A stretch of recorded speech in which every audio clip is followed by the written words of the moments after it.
Novo governo e um teto de gastos que limita por 20 anos os gastos públicos à correção pela inflação. Isso independente de pandemia, crescimento da população e outros fatores. É nesse cenário e com emendas para recursos emergenciais que entraremos em 2023. Com esse contexto, o que a gente pode esperar da saúde pública no próximo ano? Esse é o assunto do Sala de Convidados, que começa agora. A gente tem um cenário de muito otimismo e muita esperança. A gente vai poder explorar o potencial que a área de saúde tem. Que ela recupere a centralidade do sentido da saúde pública. A expectativa é que melhore, né? Eu acho que precisa olhar um pouquinho mais para o SUS. E que seja um SUS inclusivo. Tenho certeza que nós vamos dar uma reviravolta. Esperamos sempre um repasse maior, né? O ponto-chave é o diálogo referente à questão da decisão do que cada estado necessita. Esses últimos 2 anos, certamente foram os 2 anos mais tristes para a saúde pública da nossa história. Comigo no estúdio hoje, conversando sobre o que esperar da saúde em 2023, Carlos Gadelha, coordenador do Centro de Estudos Estratégicos da Fiocruz. E participando da conversa remotamente, Lúcia Souto, médica sanitarista da Fiocruz e do Centro Brasileiro de Estudos de Saúde, o SEBS, e integrante da coordenação da Frente pela Vida. E Getúlio Vargas Júnior, coordenador adjunto da Comissão Intersetorial de Financiamento do Conselho Nacional de Saúde e presidente da CONAM, a Confederação Nacional de Associações de Moradores. O programa de hoje foi excepcionalmente gravado e, por isso, não estamos recebendo participações da audiência. Gadelha, Lúcia, Getúlio, que bom que vocês estão aqui comigo hoje para falar de um assunto tão importante, né? A gente olhar a economia, né? Gadelha pensando na saúde da população, parece tão distante, né? Falar de economia e saúde, mas indispensável se falar disso, né? A gente viu agora, desde o primeiro dia do governo de transição, o novo governo buscando a aprovação de uma PEC para injetar mais recursos na economia, principalmente nas questões mais delicadas, como a saúde, como o combate à fome, né? Nesse sentido, diante de toda essa discussão, qual é a sua expectativa para o próximo ano, o primeiro ano desse novo governo, em relação à saúde pública? Bom, primeiro, muito bom estar aqui no Canal Saúde, uma referência de todos nós, né? E também dialogar com Lúcia, com Getúlio e com Yasmine. Nós estamos vamos entrar num período de total inflexão, eu digo, de reconstrução das instituições, do Ministério da Saúde, da tranquilidade democrática em nosso país e de uma guinada aonde a marca, talvez a marca mais decisiva que eu gostaria de colocar e que está no livro que foi apresentado, no evento que lançou o livro aqui, né?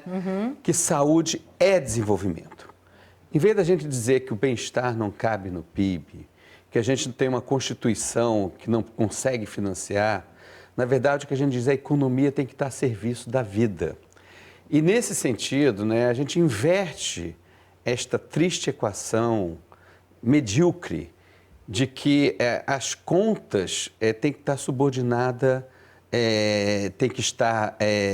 você tem que subordinar a sociedade e a vida a um pretenso equilíbrio das contas públicas. Na verdade, é o contrário.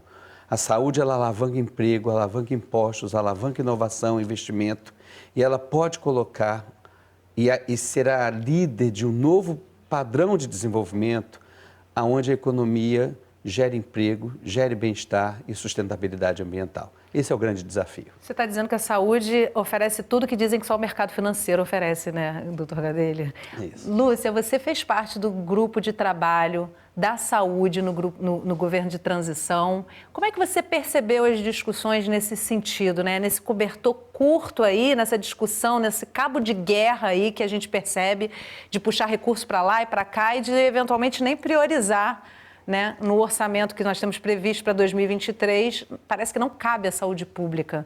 Como é que você percebeu as perspectivas desse grupo? Olha, Yasmine, primeiro, uma alegria estar aqui com o Carlos Gadelha e com o Getúlio, realmente, e com você, Yasmine. na condução desse programa. Essa transição ela foi inédita. Na verdade, ela já marca uma mudança de época no Brasil, porque nós tivemos inúmeros grupos de trabalho e nós da saúde, só para você ter uma ideia, e aqueles e aquelas que estão hoje compartilhando conosco essa conversa, nós fizemos mais de 38 audiências com vários segmentos da sociedade para ter uma escuta, porque essa foi também a orientação do próprio presidente Lula, que participou na primeira reunião do GT da Saúde. Você vê como é o compromisso e o envolvimento do presidente Lula com essa prioridade absoluta da saúde como bem público da sociedade brasileira. Então, nesse sentido, eu acho que, até vendo uma pesquisa recente que saiu da Quest, 93% dos brasileiros e brasileiras estão com uma grande esperança de mudança no Brasil. E a saúde, com certeza, ela terá, entendeu, essa prioridade. E essa prioridade, ela se traduz em recursos. Daí a fundamental articulação, por exemplo, para a aprovação, que está todo o processo em curso, da emenda constitucional do Bolsa Família, dito assim, porque isso libera um espaço fiscal de 105 bilhões. Inicialmente, pensamos a Comissão de Transição da Saúde em até 175 bilhões, mas há toda uma restrição. Essa é uma disputa de projetos na sociedade que ganhamos quando elegemos o presidente Lula, e isso permite, Yasmine, num primeiro momento, a recomposição do orçamento do Ministério da Saúde em 22,7 bilhões, para dar conta de algumas emergências já no primeiro momento. Quer dizer, isso não resolve totalmente? Não resolve, mas é fundamental para a partida que nós temos que dar no ano de 2023 para dar conta das necessidades de saúde do povo brasileiro e um atendimento de qualidade e prontamente atendidos, enfrentar filas, enfim, outras questões que podemos abordar a seguir. Getúlio, o Conselho Nacional de Saúde, me corrija se eu estiver enganada, desaprovou todas as últimas contas de orçamentos do último governo, né? E primeiro eu queria que você me dissesse o que isso significa, o que isso representa, e levantando aqui para quem está assistindo a gente, que a gente está fazendo essa gravação no dia 16 de dezembro, a gente está exatamente aí com a PEC sendo discutida, pode ser que no dia que o programa estiver no ar isso já tenha sido definido, mas de qualquer maneira a gente sabe que existe, como eu disse anteriormente, um cabo de guerra aí para a utilização desses recursos. Então, eu queria que você trouxesse para a gente o que representa se ter uma desaprovação das contas para o Ministério da Saúde, para a saúde pública, e com que perspectiva se chega, já que o orçamento já está feito pelo governo que sai agora, né? Então, olá, Yasmine, é um prazer falar contigo, professor Carlos Gadelha, professora Lúcia Souto, é um grande prazer estar aqui nesse momento, né? Em primeiro lugar, o Conselho Nacional de Saúde tem desaprovado nos últimos anos o relatório anual da gestão, que inclusive está previsto em lei a aprovação ou não dessas contas por parte do Conselho, a partir da Lei Complementar 141, tem rejeitado não só porque cada vez mais o orçamento que tem sido aplicado na saúde é insuficiente, ou seja, passa por uma questão quantitativa, mas também passa por uma questão qualitativa. A gente tem percebido que, em especial, depois da aprovação da Emenda Constitucional 95, cada vez mais o piso do investimento em saúde está mais próximo do teto, né? A gente teria que investir mais para que a gente tivesse a saúde que está prevista na Constituição e na Lei do SUS. E a gente tem percebido que alguns programas essenciais têm diminuído a sua execução orçamentária, né? Se pegar a questão da saúde da mulher, se pegar a farmácia popular, se pegar programas relacionados à equidade ou a ciclos de vida, a gente vai perceber que aquilo que não dá capa de jornal, acaba tendo sido esvaziado ano a ano. E quando o Conselho Nacional de Saúde faz a avaliação do relatório anual de gestão, tem percebido que a gente tem tido menos saúde, e menos saúde para quem mais precisa. Mas, claro, 70% dos brasileiros, 7 em cada 10 aproximadamente, o único plano de saúde que possuem é o SUS. E mesmo aqueles que possuem plano privado precisam do SUS na questão da vigilância, na questão da vacina, na questão de outras questões que a gente percebeu uma forte desestruturação no último período. Aliás, o enfrentamento da pandemia talvez seja o caso mais emblemático, né, marcando essa gestão trágica do Bolsonaro e seus ministros da saúde, que não fizeram enfrentamento adequado. E, aliás,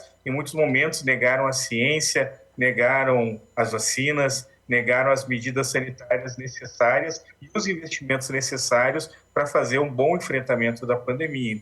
Então, essa rejeição foi fruto, né, do caos que a gente percebeu no último período. Só um detalhezinho, por exemplo, mesmo no ano que teve mais recursos para enfrentar a pandemia, graças aos créditos extraordinários que a gente conseguiu junto à Câmara, o Ministério da Saúde, isso ano de 2020, fez a distribuição desses recursos de uma maneira, mesmo com os recursos já disponíveis, de uma maneira muito morosa, onde parte do que eles assumiram como sua responsabilidade nos últimos 15, 20 dias fiscais de 2020, repassaram rapidamente para prefeituras e estados, né, ocasionando que mesmo o gasto que aconteceu não tenha acontecido da melhor maneira. Foi um gasto mal feito, porque foi feito apressadamente, sem articulação, sem preparo. O segundo ano da pandemia, só para concluir, começou o ano com 40 bilhões a menos no orçamento da saúde. E esse recurso só foi se elevando durante o ano diante da tragédia sanitária que foi o enfrentamento da pandemia no segundo ano, o ano mais letal da pandemia. Aliás, para nós a pandemia ainda não acabou, né, mas para o governo federal a gente percebeu aí que a pandemia em momento algum foi prioridade. Aliás, foi para alguns ministros que aproveitaram para passar a boiada. É interessante a gente pensar, refletir aqui no programa, né, numa fala sempre sua, né, doutor Gadelha, assim, economia e saúde não estão em caminhos opostos, pelo contrário, a gente pode crescer com saúde, né? Agora vamos ouvir a opinião do povo na rua. A nossa equipe de reportagem foi ao centro do Rio de Janeiro para saber quais são as expectativas para a saúde em 2023. E ouvimos também especialistas em saúde pública.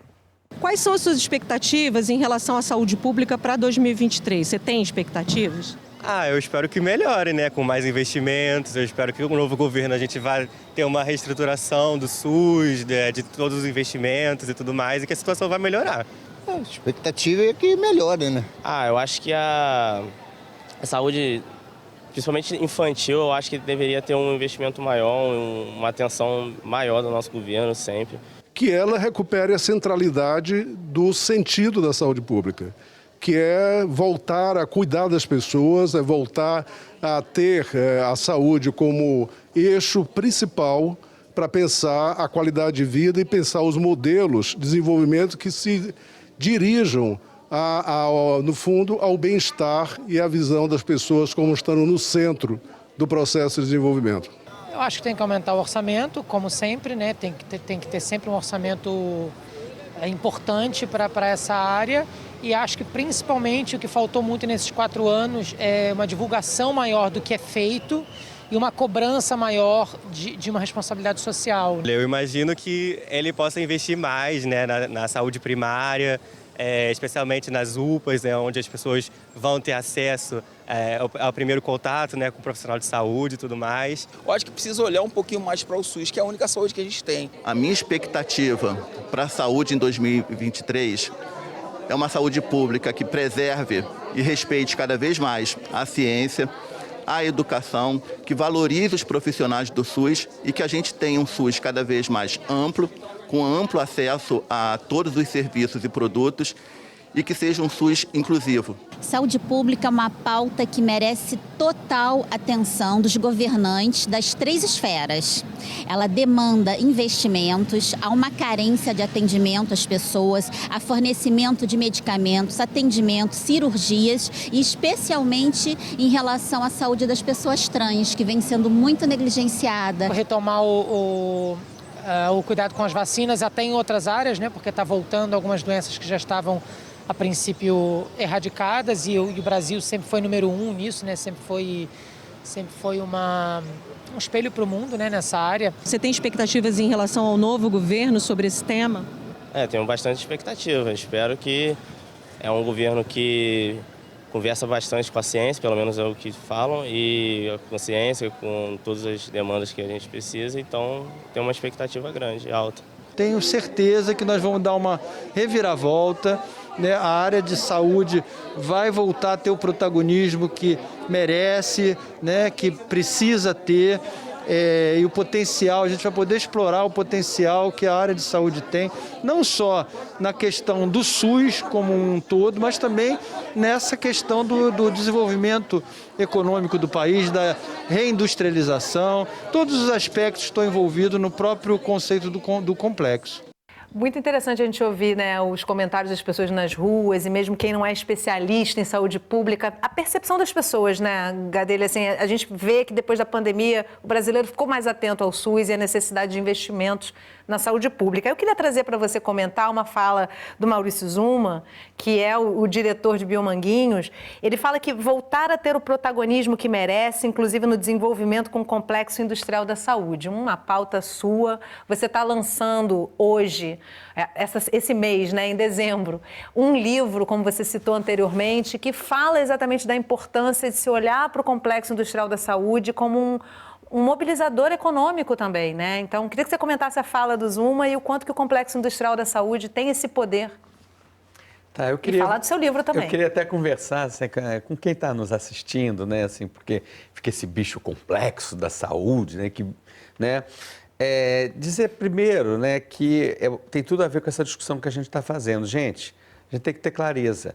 A emenda constitucional que engessou os recursos públicos é a pior legislação do mundo para financiar as pessoas. Não existe nenhuma experiência do mundo em que o orçamento é engessado mesmo se o PIB crescer. Se a gente crescer, gerar mais renda, nós não podemos mais gastar nas pessoas. A população cresce, né? A população cresce, então é a pior do mundo. Então a gente tem que ter muita clareza nisso, é desumano. Então, ninguém aqui é a favor do desequilíbrio, de sair gastando sem pensar nas fontes. Temos que fazer uma reforma tributária que permita a equidade, né? Que permita que a gente tenha, assim, que o rico pague mais imposto do que o pobre, que a gente financie. Mas isso que está aí é desumano, né? Ele descola a economia. E essa visão que o Maurício colocou do complexo da saúde, eu quero dizer, a gente costuma dizer, olha, você pode não saber, mas todo mundo que já tomou uma vacina tem produção nacional dentro de você. Todo mundo que já teve alguém na família que teve que passar por um processo de transplante, passou por esse processo de transplante porque teve uma parceria da Fiocruz com uma empresa para produzir no país. A pandemia mostrou a crueldade se a gente não tiver capacidade de produção de vacina, de medicamento, de máscara e ventilador. No meio da pandemia, países tinham comprado, países ricos, 4 vezes mais doses de vacina do que necessitavam e países pobres não tinham vacinado sequer uma pessoa. Se o Brasil não tivesse capacidade de produção de vacina, nós teríamos mais 200 mil mortes no Brasil. Por isso que a gente propõe que a área da saúde seja o eixo, um novo eixo do desenvolvimento, que mobiliza esse complexo econômico que gera emprego, gera renda e, ao mesmo tempo, tem um vínculo com o bem-estar e com a sustentabilidade ambiental. Foi para isso que nós lançamos esse livro neste momento tão crítico da sociedade brasileira, com 43 pesquisadores, e olha bem, primeira vez na história em que uma instituição de saúde pública coordena um projeto de desenvolvimento econômico. Porque a economia tem que ir atrás das pessoas, servindo as pessoas e não se servindo das pessoas. Getúlio, é muito comum a gente ver na grande mídia uma defesa veemente do teto de gastos. Assim, a impressão que se dá é que se alguém chegar ali falando o contrário, vai ser taxado, como o doutor Gadelha falou aqui, né, como um inconsequente, você quer gastar de qualquer forma, enfim. Agora eu te pergunto o seguinte, é possível um sistema universal de saúde, num país do tamanho do Brasil principalmente, conviver com o teto de gastos da forma como ele está posto? Absolutamente não. Aliás, o Conselho Nacional de Saúde faz parte da coalizão Direitos Valem Mais. E a gente tem, ano a ano, demonstrado, não só na saúde, mas no conjunto de políticas sociais, o quanto o teto de gastos tem inibido o desenvolvimento social. Eu acho que o professor Carlos coloca uma questão fundamental. Ninguém é a favor do gasto público irresponsável. Ninguém é a favor do gasto público indiscriminado. Mas tem que se avaliar qual é a primeira função do Estado. No nosso entendimento, a primeira função do Estado é social, é garantir as políticas e serviços públicos essenciais, em especial a saúde, para todos e todos os brasileiros. E isso, né, não tem acontecido. Estima-se que só diretamente no orçamento da saúde, a emenda constitucional 95 já tirou mais de 37 bilhões. Se a gente for considerar que a saúde é transversal, isso não está contando recursos, né, os impactos da saúde, por exemplo, de 33 milhões de brasileiros passando fome. Isso não está contando na saúde a falta de investimento em saneamento, né? Cada real investido em saneamento são potencialmente R$5 economizados em saúde. Então, essa questão é insustentável. E por isso a gente entende, sim, que tem que ter uma reforma tributária, tem que ter um novo modelo de financiamento e que isso seja radicalmente transformado, onde os trabalhadores e trabalhadoras não paguem essa conta e que a gente consiga, assim, dentro de qualquer âncora fiscal, dentro de qualquer proposta de teto, que as áreas sociais não sejam incluídas nelas. E fico triste porque o professor Carlos Gadelha pode me corrigir. O porquê que a pizza dos banqueiros, né, do recurso do orçamento anual, que vai para banqueiros, que vai para os especuladores da dívida pública, só aumenta, enquanto a parte da pizza que vai para as políticas sociais, ano a ano, só diminui. Então, o Conselho Nacional de Saúde tem questionado, inclusive fomos junto ao STF desde 2016 questionar a constitucionalidade da emenda constitucional 95, está com a ministra Rosa Weber até hoje, e a gente periodicamente tem tensionado para retomar esse debate. Para nós, a EC 95 é anticonstitucional e é contrária aos interesses do povo brasileiro, em especial das áreas sociais e, no caso aqui, né, da saúde, que tem sido ano a ano desfinanciada a partir da EC 95. Lúcia, esse enfrentamento a isso, dessas questões de especulação, a gente vê aí às vezes o futuro presidente falando e na hora o mercado já cai, já sobe, é uma especulação clara, né? O enfrentamento dessa questão e a defesa de um SUS universal e integral, de fato, está colocada. E uma questão principal aí é a atenção básica, né? Eu queria saber como é que isso foi colocado no grupo de trabalho, o que vocês diagnosticaram como mais urgente e como fazer para dar conta dessa demanda com uma venda da ideia do teto de gastos tão forte para a opinião pública, né? Porque parece que realmente uma coisa não pode acontecer sem a outra. Você prejudica o mercado financeiro e não dá conta da saúde pública, né? É assim que está posto. Olha, Yasmine, a primeira coisa é que eu acho que a opinião pública não é tão favorável a teto de gastos, não. Eu acho que há uma comunicação totalmente viciada na sociedade brasileira, porque as pessoas são muito sábias. O povo brasileiro é sábio, tanto que escolheu o projeto para sair dessa situação caótica que o Brasil está vivendo, com muita sabedoria, apesar de ter sido uma disputa das mais impressionantes. Todo o dinheiro público que foi jogado, poder econômico, o assédio sobre os profissionais que estavam trabalhando. Quer dizer, esse blá, blá, blá, vou falar um português bem claro, sabe, Yasmine? Esse blá, blá, blá neoliberal, ele está para lá, aproveitando até o período da Copa do Mundo, para lá de Marrakech. Ninguém acredita mais nessa farsa, isso é uma farsa para enriquecer 3, 4 bilionários no Brasil. Essa que é a dura realidade. O Brasil é um país com a maior desigualdade do planeta. Então, não é possível a gente sustentar, como disse o Getúlio e o Carlos Gadelha, uma realidade como essa. Então, nós precisamos, primeiro, enfrentar para valer essa questão da desigualdade, dessa questão do racismo no Brasil, essa questão para que a gente possa ter um outro país que nós vamos construir. Então, as prioridades que nós vimos foi um desmonte. Esse governo, ele foi, além de um projeto bem sucedido de destruição, isso é que a gente tem que também deixar claro. Esse governo foi bem sucedido, porque o projeto dele era destruir e destruiu. Destruiu a atenção básica no Brasil, destruiu o Programa Nacional de Imunização, fez tudo que a gente entra lá, só para vocês terem uma ideia. Com relação à questão das vacinas, é um sigilo, nem a comissão de transição teve acesso, porque os dados sobre estoque de vacinas, sobre prazo de vencimento das vacinas, não é acessível. O próprio Tribunal de Contas da União colocou que nós vivemos um apagão cibernético. Isso é projeto. Apagão de dados é projeto. Por quê? É impossível você navegar sem ter um radar, sem ter uma orientação, sem saber quais são as necessidades de saúde da população brasileira. Então, essa escuta que nós fizemos, ela deu uma dimensão muito realista do que precisamos fazer.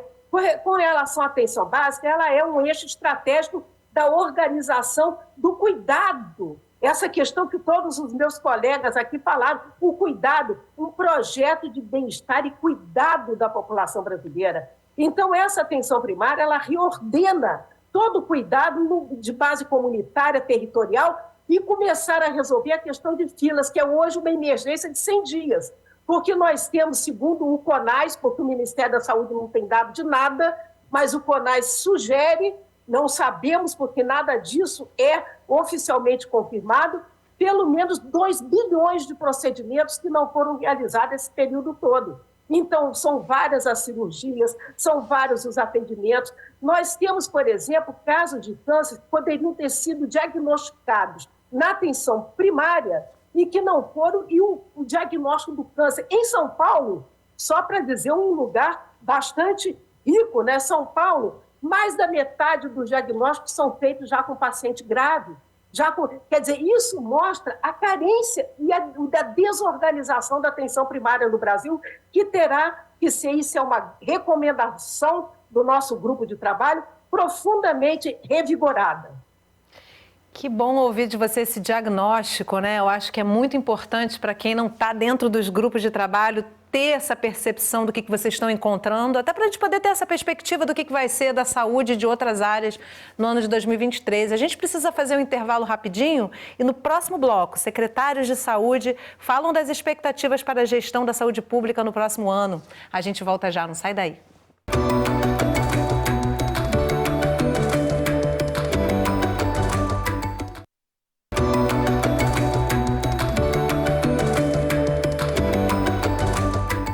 O Sala de Convidados está de volta conversando sobre o que esperar da saúde em 2023. Comigo no estúdio para essa conversa, Carlos Gadelha, coordenador do Centro de Estudos Estratégicos da Fiocruz, e participando da conversa remotamente, Lúcia Souto, médica sanitarista da Fiocruz e do Centro Brasileiro de Estudos de Saúde, o SEBS, e integrante da coordenação da Frente pela Vida.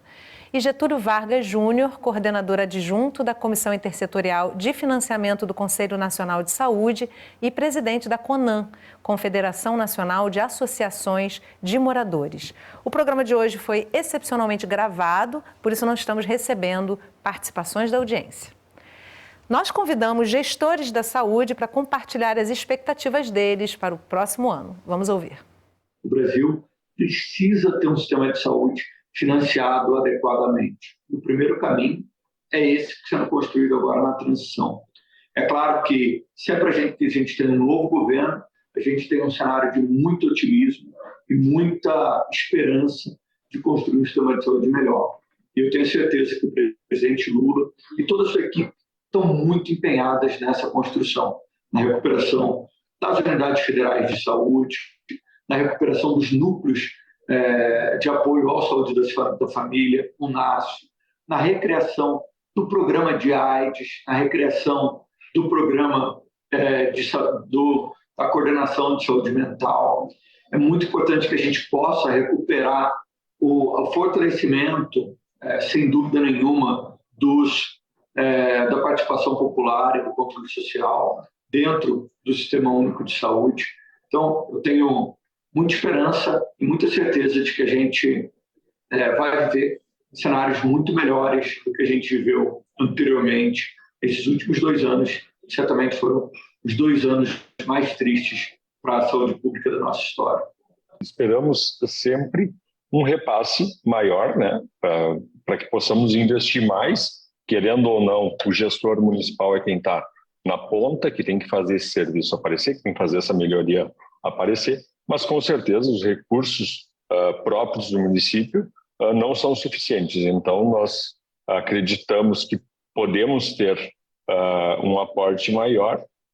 Claro que temos os desafios ainda a vencer de pandemia, mas focados propriamente nessa demanda reprimida que ficou dos outros anos, né? Esperamos, certamente, com muita esperança, eu acho que mais diálogo. Eu acho que o ponto-chave é o diálogo referente à questão da decisão do que cada estado necessita para melhorar a sua saúde. Então, dentro desse espaço de pactuação, é importante também registrar a importância de ouvir os municípios, de ouvir as secretarias de Estado para poder pactuar. Então, a relação ela precisa ser institucional, uma relação de debate técnico para que a gente consiga avançar na organização das políticas públicas, nos programas, diversos programas voltados ao Sistema Único de Saúde.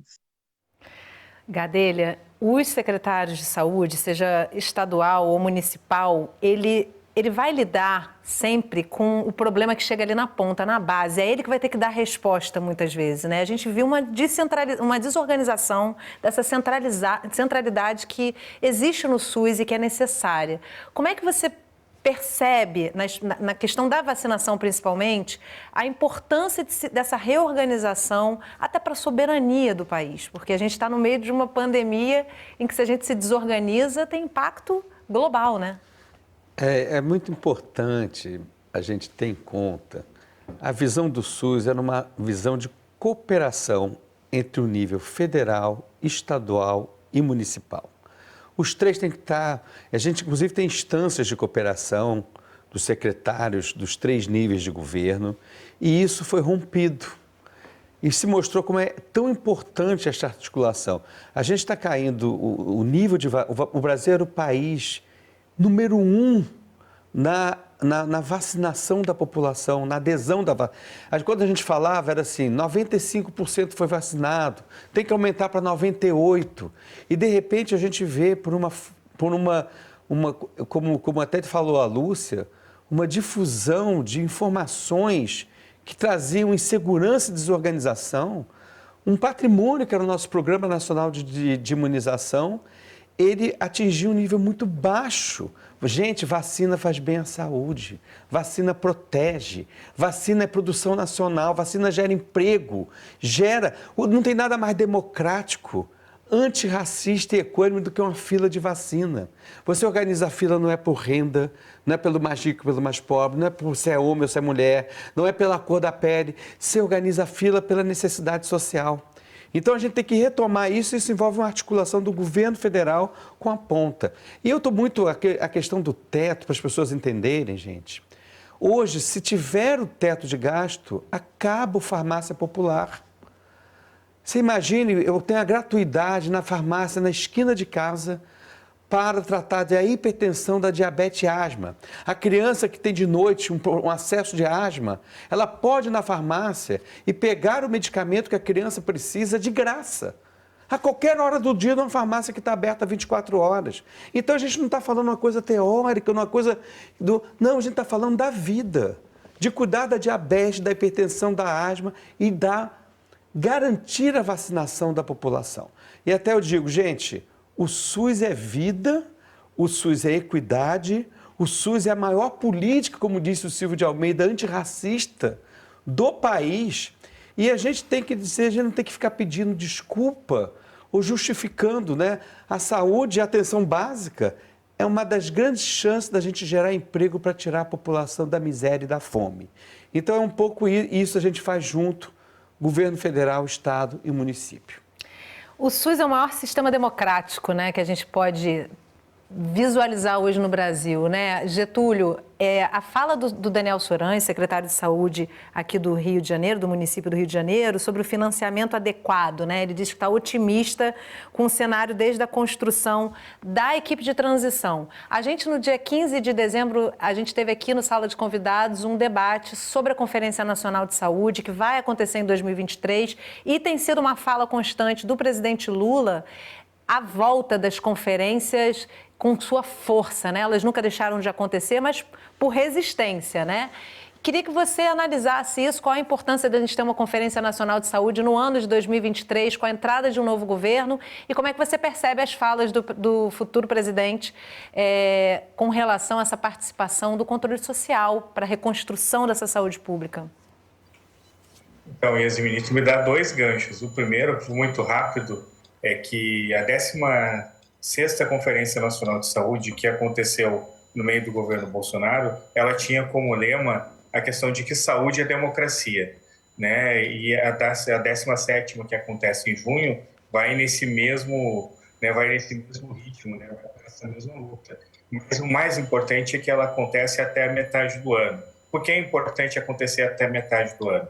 Para que as deliberações dessa 17ª, em especial recursos e outras questões de programas estruturados, possam constar no próximo PPA. Se a gente fizesse essa conferência para acabar em 24 ou em 25, talvez a gente tivesse um tempo maior de diálogo, mas pouca efetividade nas suas resoluções, porque não teria tempo hábil de entrar dentro da escuta do planejamento, né, do governo federal no próximo período. Acho que nessa esteira também tem a proposta de um orçamento participativo, no lugar do orçamento secreto, outras falas que o presidente Lula fez nesse período. Mas eu quero destacar uma fala que o presidente Lula fez essa semana, né, na reunião com o Conselho de Participação Social, um pouco antes de encerrar os trabalhos dos grupos de transição, que, como já foi dito aqui, né, fez um belíssimo trabalho, né, acho que aqui eu cito a Lúcia e o Fernando Pigato, presidente do Conselho Nacional de Saúde, que estavam nesse grupo da saúde, que fizeram um trabalho incansável de muitas reuniões em todo o Brasil, Rio de Janeiro, Brasília, em vários lugares, onde tinha pauta, eu sei que eles estavam acompanhando. E o presidente Lula destacou o seguinte: antes da eleição, né, do resultado da eleição, ele tinha uma prioridade, que era a questão do combate à fome. Dos primeiros 100 dias, todas as medidas necessárias para erradicar, né, diminuir drasticamente a fome, o Brasil voltar a sair do mapa da fome, da onde jamais deveria ter voltado. E eu acho que todos nós estamos de acordo com isso. Um povo com fome não tem saúde, não tem dignidade, não tem nada. Mas o presidente Lula destacou que, junto com o combate à fome, ele adicionou, em especial, vendo os dados desse debate da transição, 2 pautas, que são emergentes, que são centrais. A primeira é a questão da educação, né? Que esse debate da educação, no último período, a gente perdeu muito, né, com a questão da pandemia. As nossas crianças, né, tiveram muita dificuldade, até porque o acesso à tecnologia é em alguns lugares, mas nos morros, na periferia, no interior, é outro acesso para tu ter aula virtual, para tu ter aula remota.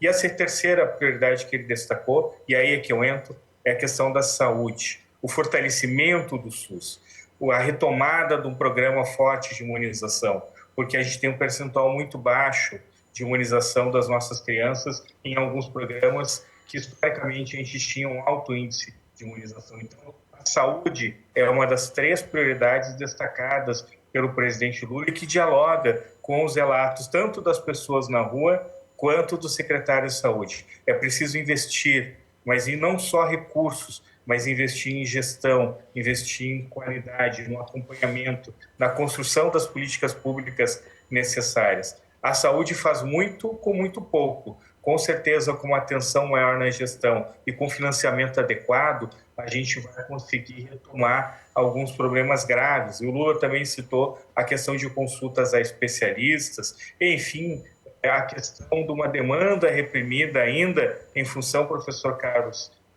Lúcia Souto, em função da pandemia, uma alta demanda reprimida de consultas com especialistas, de exames, e cirurgias eletivas que foram se acumulando e que até agora a gente não teve nem espaço no orçamento, nem recursos humanos, nem uma articulação dessas políticas que pudessem, né, atacar isso frontalmente. Eu acho que só para pegar um último gancho com a fala do professor Carlos Gadelha, e isso nos preocupa muito, nos últimos anos houve um avanço muito grande dos recursos dos municípios e dos estados no financiamento da saúde, mas isso foi à custa da diminuição gradual e drástica, né, da participação da União no financiamento da saúde. E aí eu pergunto, né, como é que fica para o orçamento do ano que vem essa situação quando estados e municípios vão ter o impacto do ICMS, onde boa parte desses recursos que foram diminuídos nessa arrecadação iria para a saúde. Então, não são somente os 22,7 bilhões que nós estamos lutando para recompor no orçamento desse ano. Também passa por esses recursos que estados e municípios não vão ter para financiar a saúde no próximo período. Ou seja, o problema que o Lula vai enfrentar é muito maior do que se poderia imaginar no momento da disputa eleitoral. Mas, com certeza, a gente tem a esperança e vai trabalhar, porque a esperança de um lado e a mobilização social do outro é que são a chave. A gente não vai se acomodar porque o Lula se elegeu. Eu acho que o Conselho de Saúde, as entidades que atuam fazem a luta pela saúde, seja de entidades profissionais, sejam dos movimentos sociais, vão continuar lutando, pressionando nas instâncias, nos fóruns, junto ao parlamento, para que a gente possa alcançar um orçamento adequado para a saúde e, com o orçamento adequado, retomar programas e ações, até porque ainda existe disputa, né? E nós entendemos que quem tem que vencer, professora Lúcia, é quem entende que a saúde é um direito e derrotar aqueles que veem a saúde ainda como mercadoria. Vou passar a palavra para você, Lúcia. Acho até interessante a gente discutir aqui, você trazer, se possível, como é que a equipe de transição percebe, a gente vê aí um período aí, um período de um mês e pouco aí, em que ficou se tentando discutir liberação de recursos.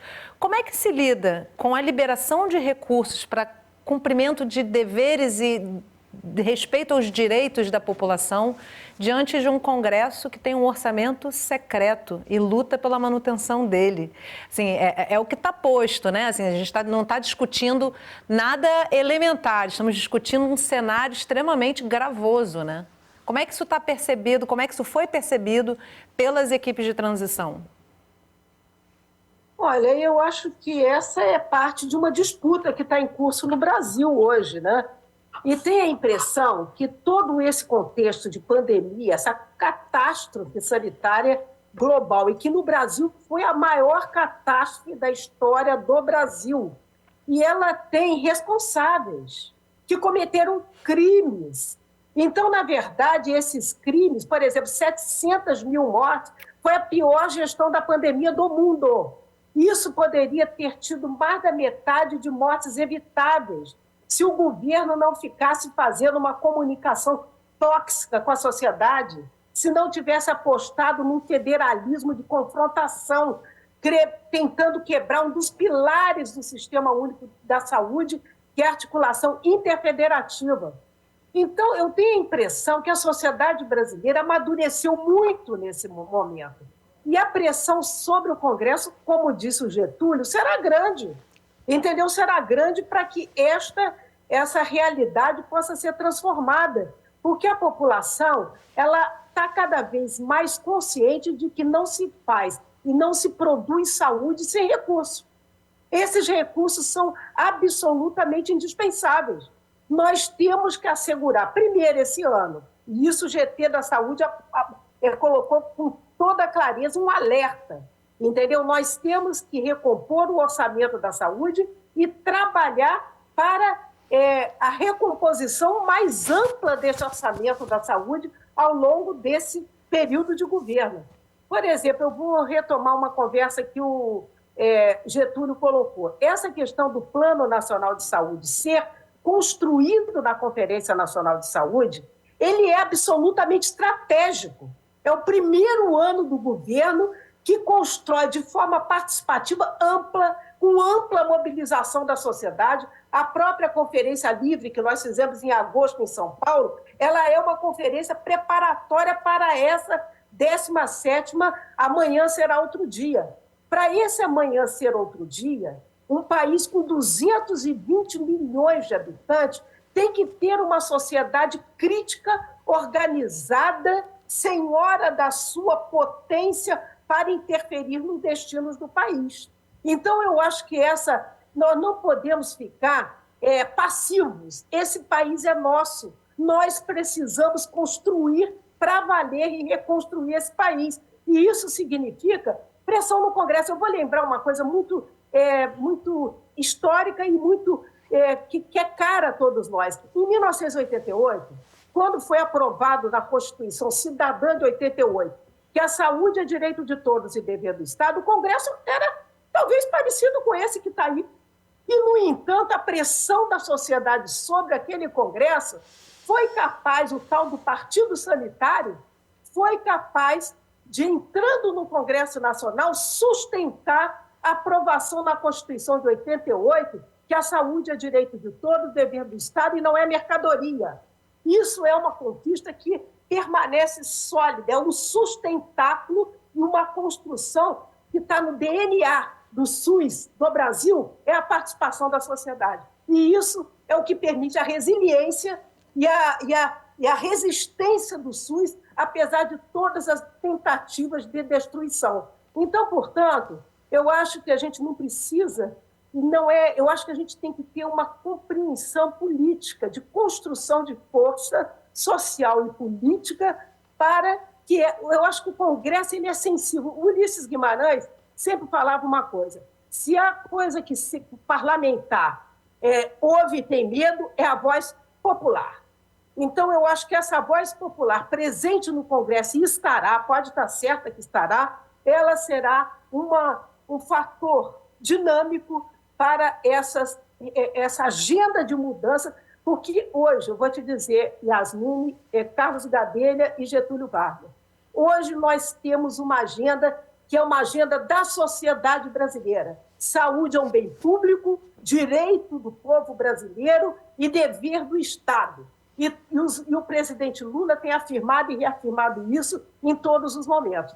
Então, vamos construir essa força também junto ao Congresso Nacional, que, para a nossa alegria, tem muitas parlamentares e parlamentares eleitos comprometidos com o SUS para valer, e outros que já têm uma sensibilidade para essa questão. Então, vamos trabalhar juntos. Por exemplo, o GT da transição tinham vários parlamentares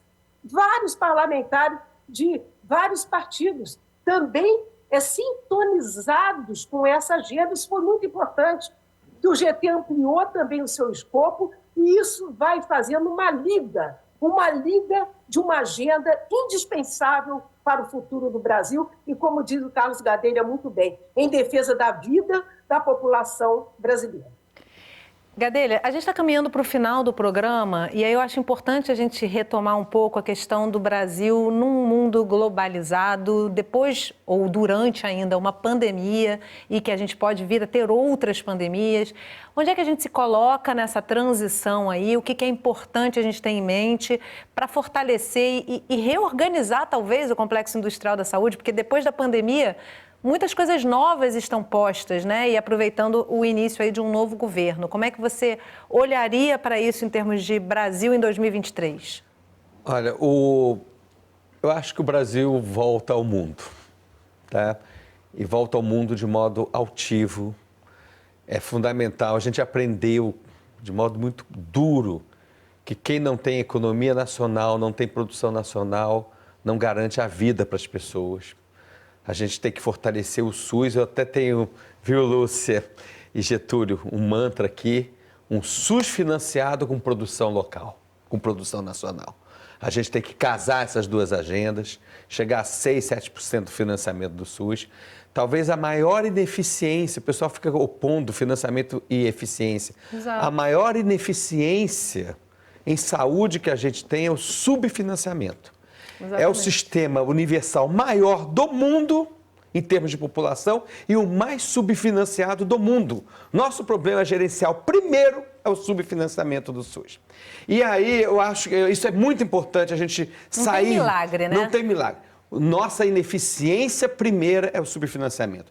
Mas a gente agora aprendeu, né, de modo muito duro, como é importante ter uma economia nacional na saúde forte, inclusive para cooperar. O Brasil só pôde cooperar com a África na planta de medicamentos em Moçambique, só pode cooperar com a Argentina, com a América Latina, voltar a ter orgulho de ser latino-americano e, ao mesmo tempo, inserido no mundo e cooperando com todos os países, os mais desenvolvidos, né, até os países menos desenvolvidos, mas nosso compromisso ético e moral com a América Latina e com a África. E a saúde isso mostrou também.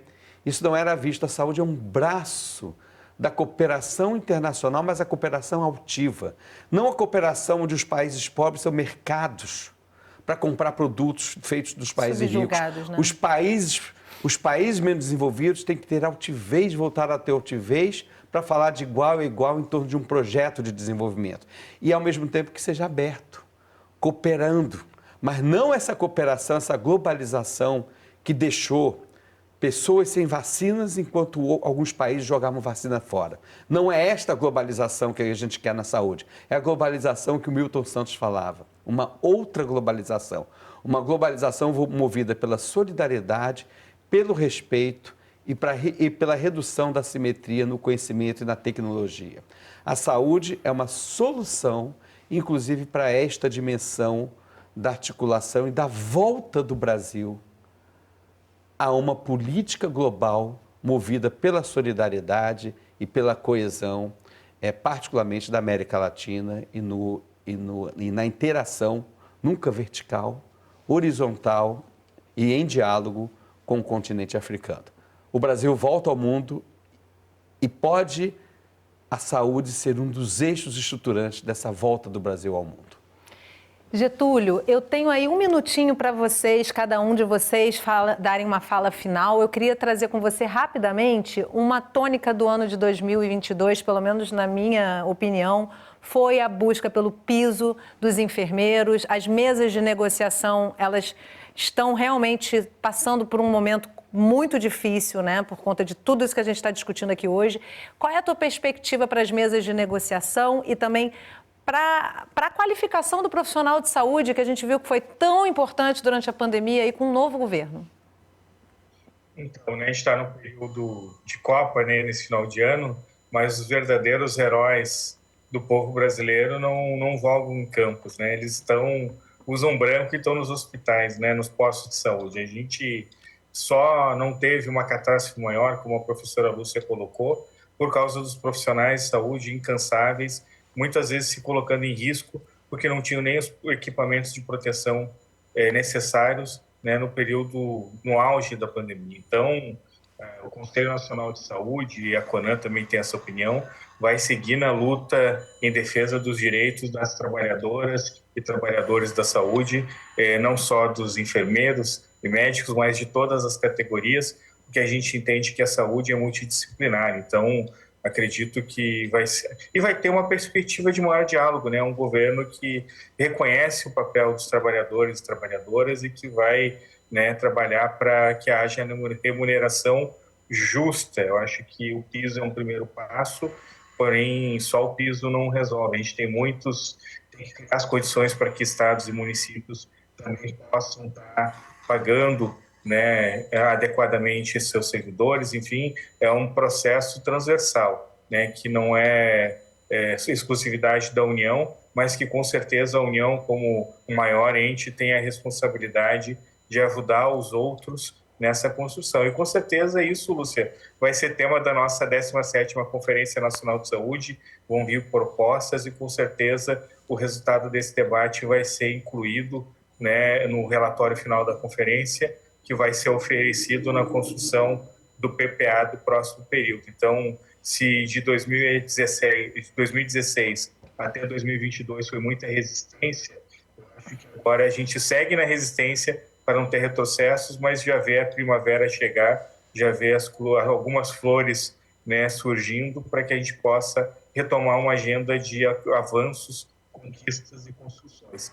E eu acho que o que mais ficou marcado nesse último período foi o nós na frente do eu. Então, acho que o próximo período é isso. As iniciativas coletivas vão ter mais importância do que as iniciativas individuais, e a saúde demonstrou que ela é mais forte quando a gente atua coletivamente. Eu acho que esse é um pouco do espírito do CNS que eu tenho percebido, e com certeza cada um de nós tem a tarefa de ajudar nessa construção. Lúcia, meu tempo de programa já se encerrou, mas eu não quero terminar sem ouvir você, sem ouvir Gadelha. Primeira ação do novo governo, assim que tomar posse na área da saúde, qual aposta você faz? Olha, a aposta é forte com relação à recomposição do Programa Nacional de Imunização, sem prejuízo de todas as outras prioridades, porque nós estamos ainda na emergência sanitária da Covid, o número de pessoas fora da Covid que deixaram de se vacinar e, portanto, o risco da reintrodução de doenças preveníveis pela vacina, como é o caso da poliomielite, é gigantesco. Então, isso é uma prioridade zero. Outra é a questão das filas, que nós precisamos dar conta desse represamento, dessa demanda reprimida das filas. Fortalecer a atenção básica. Estou colocando aquilo que o nosso grupo do GT apontou, na verdade, né? A redução das filas para especialistas numa situação emergencial, o fortalecimento da política nacional da atenção básica e o provimento de profissionais para essa atenção básica, a questão da saúde indígena, que está uma catástrofe. Nós estamos vendo, principalmente o povo Yanomami, é uma coisa, uma desnutrição absurda, inadmissível. Isso é uma vergonha para o nosso país. A questão da saúde da população negra também, resgatar eu estou colocando os nossos 10 pontos prioritários, resgatar o programa, porque isso foi orientado para todos os grupos de transição, focar em 10 pontos, né? A questão do resgatar o programa da farmácia popular e assistência farmacêutica no SUS e estabelecer esse tema que Carlos Gadelha está colocando com muita propriedade, a questão do complexo econômico industrial da saúde, né? Então, estamos aí, e eu acho importante que a equipe que entra com diagnóstico e com recomendações. E isso é mais da metade do caminho andado. Obrigada, Lúcia. A minha diretora vai brigar comigo, doutor Gadelha, mas eu quero encerrar o programa com uma rápida palavrinha sua para esse resumo de conversa aqui. Nós vamos ter um ministério que acredita no conhecimento, na ciência, acredita na população brasileira e que vai servir ao povo brasileiro para cuidar das pessoas. Tomara. Muito obrigada a você que acompanhou o programa de hoje. Feliz Ano Novo. A gente se vê no próximo programa. Até lá.